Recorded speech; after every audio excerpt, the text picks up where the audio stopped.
Hey, welcome to another episode of Geekoutdoors.com. One of the earlier games that I actually played on Genesis was this really obscure game. It was called Robo Kid. But man, once I picked it up and played it, I immediately thought, yeah, this game is actually pretty good and it's sweet. Okay, and at the time that this came out, this is definitely not a title that I've ever seen in the arcades.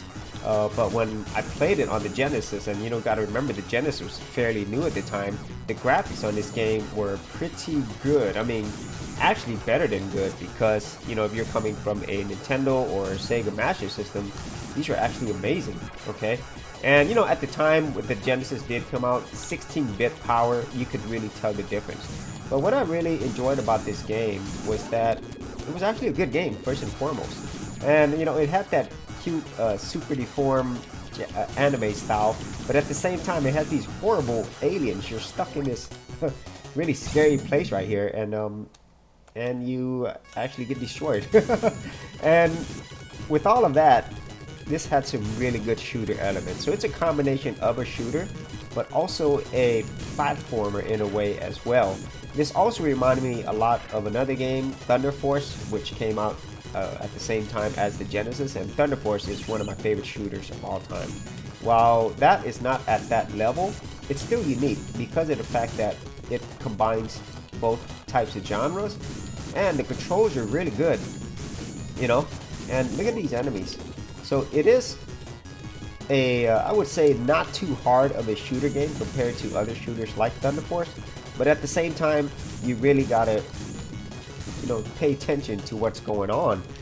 And I like the graphics here in terms of, look at the colors and stuff, and also the parallax scrolling in the background. Oh man.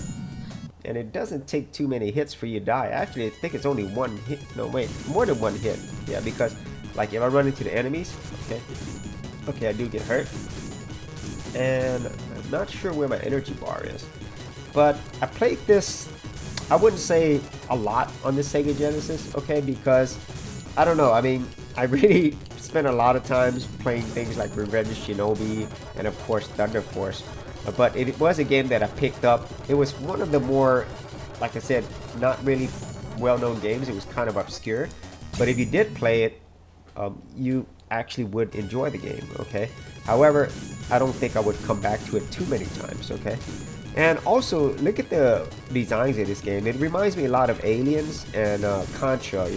Contra, as you remember, the final stage was inspired a lot by Aliens, okay? And so just look at the designs there.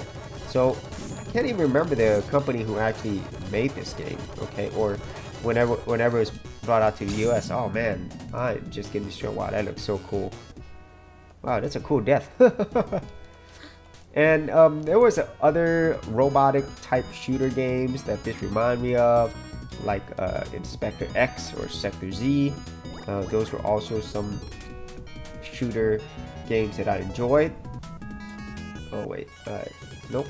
All right, but let's see how far I can get. As I mentioned earlier that it's not too hard. Well, when you have one, death kills like that, then maybe it is harder than I thought. Yeah, there it is. Alright, so, alright, okay, I'm gonna take this seriously now. Let's see how far I can get. The shooters back then were extremely hard, okay? I mean, you normally die with one shot.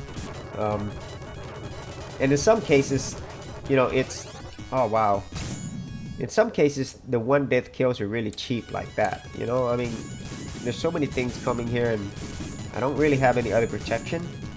And at the same time, this Robo Kid so far doesn't have any additional power-ups. So okay, I might have to oh wow, so I might have to take a few points away for that. I distinctly remember getting a lot further in this game. As you can see there, I didn't even get to like even a quarter of stage 1. So alright, I'm gonna give it one more shot because I'm really frustrated that I could not get further than that. It's really cheap for me to get killed like that. So let's see. Alright, I'm just gonna try to blow through these and not get hit. So it seems like you can't touch the enemies, you just can't let the bullets touch you, okay, obviously for obvious reasons. Okay, I'm gonna go right through them. Okay, Alright, don't get hit by the bullets. Good, don't get hit by the bullets. I don't know what that is. Okay, that's a warp. Wow.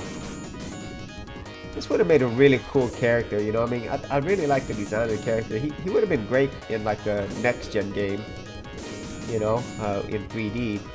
Because it is a really cute character, you know? It's a robot and a kid. Oh, and just got killed. Okay, I got two more lives left. Okay. Don't get hit. Okay. And you know, with any of these old school shooters, if you've played enough, you will remember pretty much all the patterns. And so even with a one-shot kill, after a while, you just played so much, you know it by heart. You know, I mean, it's still challenging, but you're going to be able to pass a game whenever you remember where all the enemies are at, where all the boss patterns are, where all the power-ups are. Oh, wow. That was a lot of bullets. So the drawback of this Robo Kid being like, you know, a little short and cute character is that the bullets have a lot of opportunity to hit you. You're not a small character, okay? You're rounded and you're an easy target for all these enemies. Whoa. Man, I still can't get over the parallax scrolling in this. That's really nice. Whoa, okay. Okay. I still have not gotten any. Oh, wow. Alright, Robo Kid is officially over. Game over. And so that's it for my review of Robo Kid, a classic that I remember from the Sega Genesis. And it's a game, as you can see, it can be fun. Well, great, I could actually continue. But the thing here is the challenge level. I think it's kind of cheap at times because, you know, of all the things that I mentioned a little bit earlier. You know, I don't mind one-hit kills, but like that, you know, it's just, I don't know. But if you had any thoughts on this, be sure to leave it in the comments area below. And if you did remember playing this game or knew more about it, I'd like to know that as well. And as always, if you did get value out of these videos, wow, you can leave a like and subscribe. And if you wanted to support my channel further, you could do that at patreon.com/Geekoutdoors. Thanks for checking out this episode.